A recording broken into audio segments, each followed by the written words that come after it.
Him and in Him. Ano yung sinasama mo kay Kristo? Ano yung sa pamamagitan ni Kristo? Ano yung kay Kristo? Abay, di tayo. Paano magagawa yan? Yung binyag hindi pa naman natutotoo. Iyon totoo lang sa Eucharistia. Kung naging totoo sa binyag, at yung binyag kailan? 50 years ago, nung ako'y binyagan? Hindi. Yung binyag nagsimula noon at hanggang ngayon, hanggang kanina bago ako magmisa. Saan ako galing? May isang doktor sa isang bayan. Ang minsay, sabi sa amin sa inyo, ano po kaya gagawin ko? Sabi ko, bakit? Sapagkat alam ko po, na yung aming pare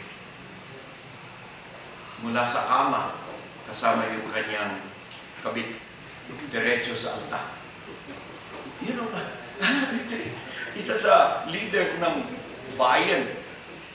At alam niyo yun. Yan ang kasaysayan ni Ares Rupo sa kanyang altar secret. May mga kaso talagang mula sa kama, diretso sa altar. Ano yung baptismal life?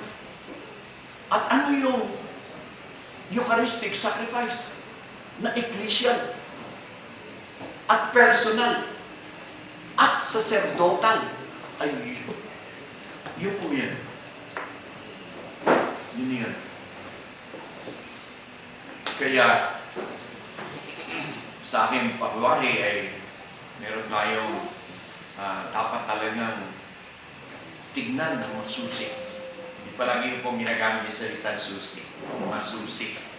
Na para bang merong sistema na talagang mabubuksan mo. Kapag wala ka nung sistema na yon, hindi mo talaga binubuksan. Tinitignan mo lang sa labas. At yung pong susi na yon, inuulit ko, pagpaumanhin ninyo, ako'y naniniwala yun ng teolohiya. Na itong ating pag-aaral sa pangunguna ng inang iglesia, guided by the magisterium and the living tradition of the church. Our faith has systematized, yun po ang theology, the systematization of faith. Ay tinitiyak na meron tayong elemento na hindi pababayaan. Inaalalayan tayo, pinutulungan na yung lahat ng sangkapatrikados ay naroon para tama yung timpla. Yun po ang teolohiya. At sa aking pagwawari, ito'y isang malaking biyaya sa ating annual retreat para magkaroon tayo ng panibagong alam.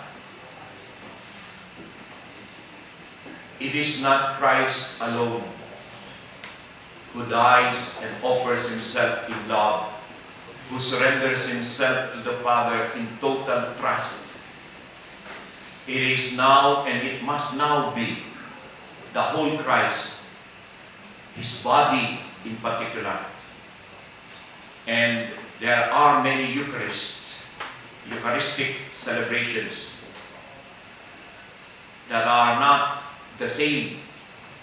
There are variations, not on the part of Christ, but variations on our part.